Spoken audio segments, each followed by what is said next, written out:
অনেকেই ঝাল সেমাই রান্না করো। আজকে আমার মা ঝাল সেমাই রান্না করেছে। কিভাবে আমার মা এই রান্নাটা করলো সেটাই আজকে তোমাদের সঙ্গে শেয়ার করতে চলেছি। তাহলে চলো রান্নাটা শুরু করা যাক।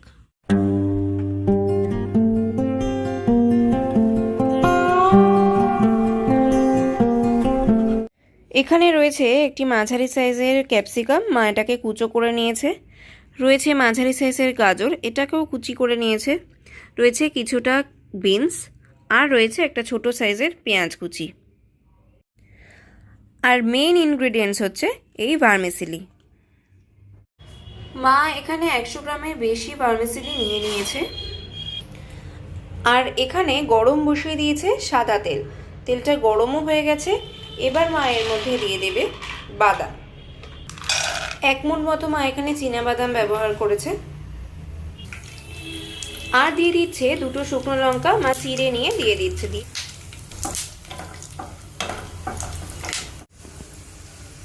দেখো বাদামটা কিন্তু ভাজা হয়ে গেছে। এবার মা এক এক করে সব সবজিগুলো দিয়ে দেবে।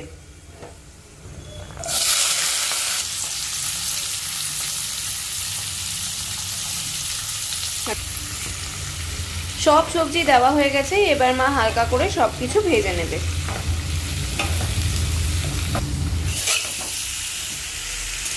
মা এখানে শুকনো খোলায় ভার্মিসেলিটা একটু ভেজে নিচ্ছে। এবার সবজির মধ্যে মা দিয়ে দিচ্ছে পরিমাণ মতো নুন। এবার সবকিছু একসাথে নেড়ে চেড়ে মিশিয়ে নেবে। দেখো মা এটাকে হালকা লাল লাল করে ভেজে নিয়েছে। এদিকে দেখো সবজিটাও হালকা ভাজা হয়ে গেছে। এটা মা কড়াইয়ের একটা সাইডে করে নিয়েছে। এবার এই আদার সাইডে সিমুইটা মা দিয়ে দেবে।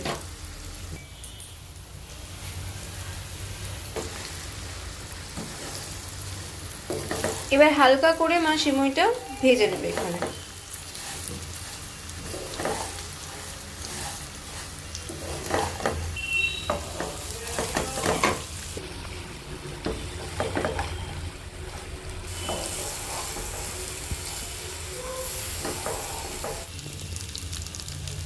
দেখো সবজিটা ভালো মতো ভাজাও হয়ে গেছে ভার্মিসেলির সাথে। এবার মায়ের মধ্যে দিয়ে দেবে পরিমাণ মতো জল। যতটা পরিমাণ সিমুই ছিল তার 1.5 গুণ জল মা এখানে ব্যবহার করছে।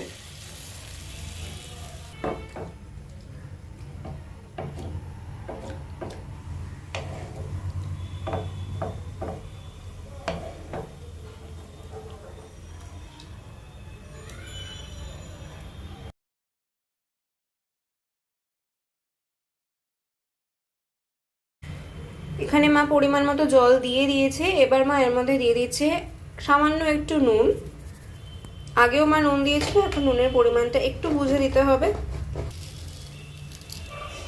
আর দিয়ে দিচ্ছে সামান্য একটু চিনি। এবার এটাকে ভালো করে একটু মিক্সড করে নেবে হালকা হাতে, যাতে সিমুইটা ভেঙে না যায়। এবার সেদ্ধ করে নেওয়ার জন্য মা এটাকে চাপা দিয়ে দেবে 5 মিনিটের জন্য। ফিরে এলাম 5 মিনিট পর। এবার ঢাকনাটা আমরা তুলে নিচ্ছি। দেখো আমাদের ঝাল সিমুই কিন্তু একদম রেডি হয়ে গেছে। এবার শুধু সার্ভ করে নেবার পালা। দেখো কি সুন্দর ঝরঝরে হয়েছে কিন্তু। দেখো ঠান্ডা হয়ে গেলে একদম ঝরঝরে হয়ে যাবে। এখন আমরা এটাকে সার্ভ করে নিচ্ছি আলাদা একটা বাটিতে।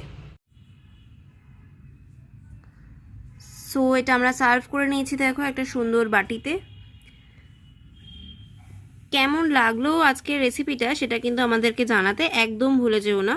আর যদি খুব ভালো লাগে তাহলে কিন্তু লাইক করে শেয়ার করে দিও ফ্যামিলি আর ফ্রেন্ডসের সাথে।